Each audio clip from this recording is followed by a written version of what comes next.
Esse canal não é oficial do Flow, é feito por um fã. A gente aprecia o serviço dele e dá um like aí e se inscreva. Meio que dane-se em que país está. E quanto maior a capacidade de crescimento, melhor. E o Brasil é um bom lugar para investidores, tanto nacionais quanto estrangeiros, investirem, por causa do volume da nossa população. Quanto maior é a sua população, maior é a sua capacidade de escalar o negócio. De escalar o negócio.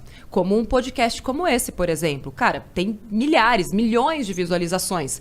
Pode ser que na Argentina, ou pode ser que no Paraguai, por mais que vocês atingissem o mesmo percentual comparativo da população, vocês não atingiriam tantas pessoas. Logo, o que vocês recebem de patrocínio não seria o que vocês recebem aqui. Então, quanto maior é a população de um país, maior é a capacidade daquele negócio escalar e mais dinheiro você vai receber. Entendi. Faz sentido pra caralho. Esses investidores aí, eles geralmente são, por exemplo, pessoas comuns que ficaram... Não, o que eu quero dizer com isso? Os investidores? Não. Porque assim, esses investidores aí, por exemplo, a gente tá falando de pessoa física. Não necessariamente. Podem ser em grupos econômicos. Depende do volume de capital que você está falando. Tem investidores anjo, por exemplo. Os investidores anjo são aqueles que geralmente entram no começo do negócio. E quando a gente vai para essa história de VC, de Venture Capital, a gente chama de rodadas. Talvez vocês já tenham escutado falar, o Nubank está na rodada de Series A, Series C, Series B. A gente conversou com um cara que ele explicou um pouquinho desse negócio. Cada um é um tipo de valor, Exatamente. Vai aumentando. E é isso, quanto mais o seu negócio cresce, você mostra para o mundo que, olha, eu tenho capacidade de receber mais dinheiro. E cada vez que o cara vai lá e coloca mais dinheiro, e o cara, já daqui a pouquinho eu vou explicar quem é o cara, tá? Cada vez que vem um fundo, por exemplo, colocar mais dinheiro, ele também está acreditando que com aquela grana que ele está colocando, o negócio vai escalar. E não é que ele aposta.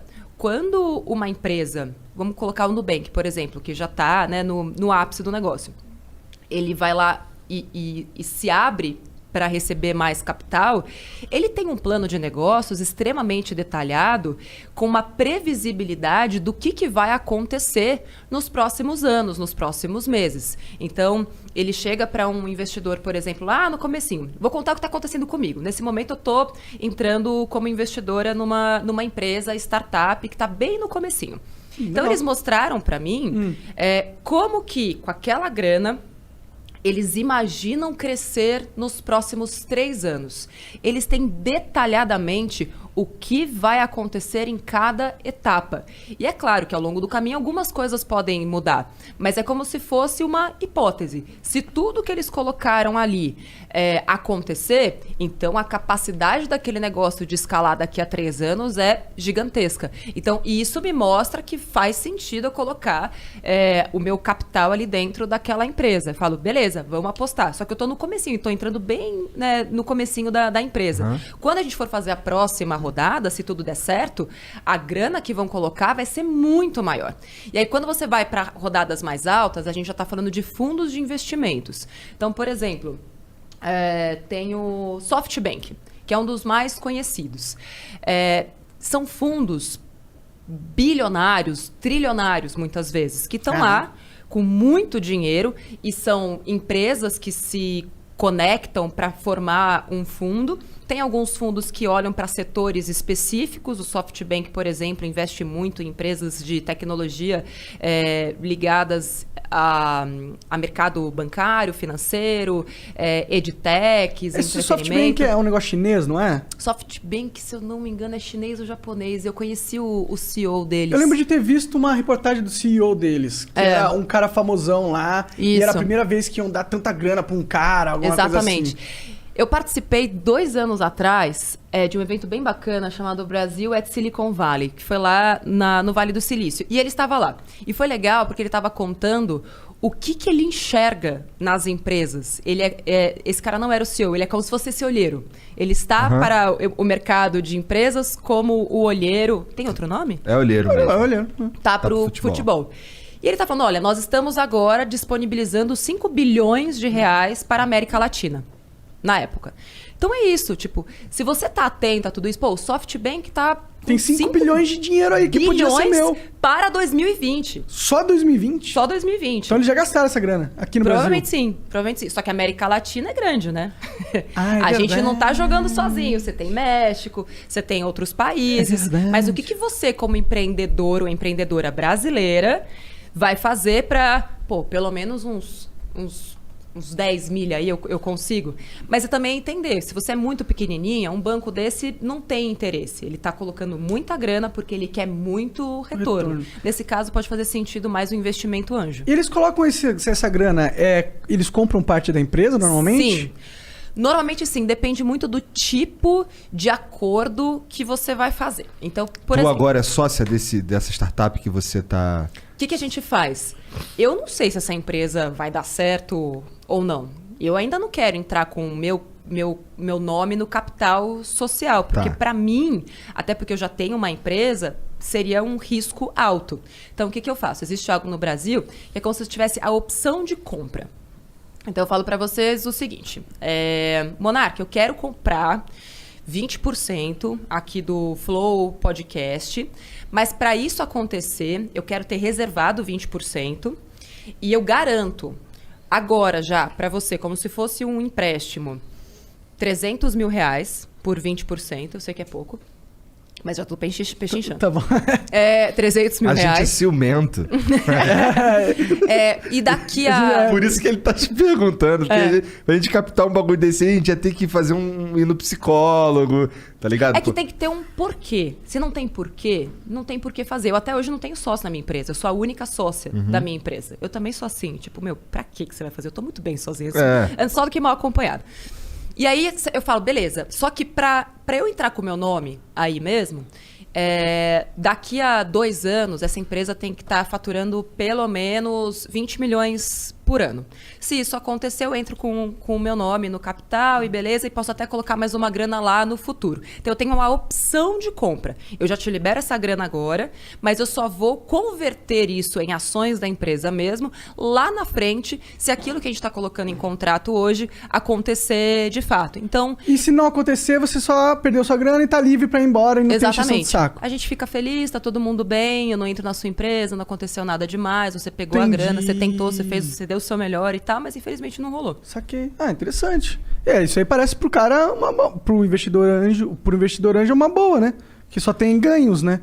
E corta todas as possíveis perdas. Ele meio que é bom para ambos os lados. Porque bom pra mim também. Né? Uma das grandes tretas no Brasil, e isso é algo que os investidores estrangeiros falam muito sobre a gente aqui, que às vezes é um empecilho para grandes fundos, é a questão das leis trabalhistas. A gente sabe que foi um grande direito adquirido e tudo mais, mas quando o gringo americano olha para cá e lá as regras elas são muito mais soltas, né? Soltas, abertas. Os acordos são feitos entre, né, o empregado e o empregador. Exatamente. Aqui no Brasil, além de ser muito oneroso você contratar pessoas,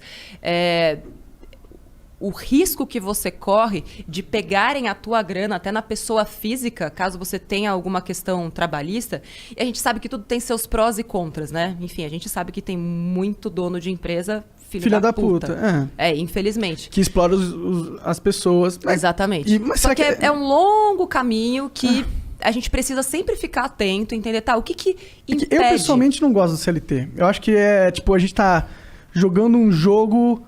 É como se a gente estivesse jogando a vida, só que o sistema operacional é o Windows 95, tá ligado? E a gente tá em 2020. Só que o nosso sistema operacional tá desatualizadaço e os caras não estão nem um pouco afim de mexer naquela porra.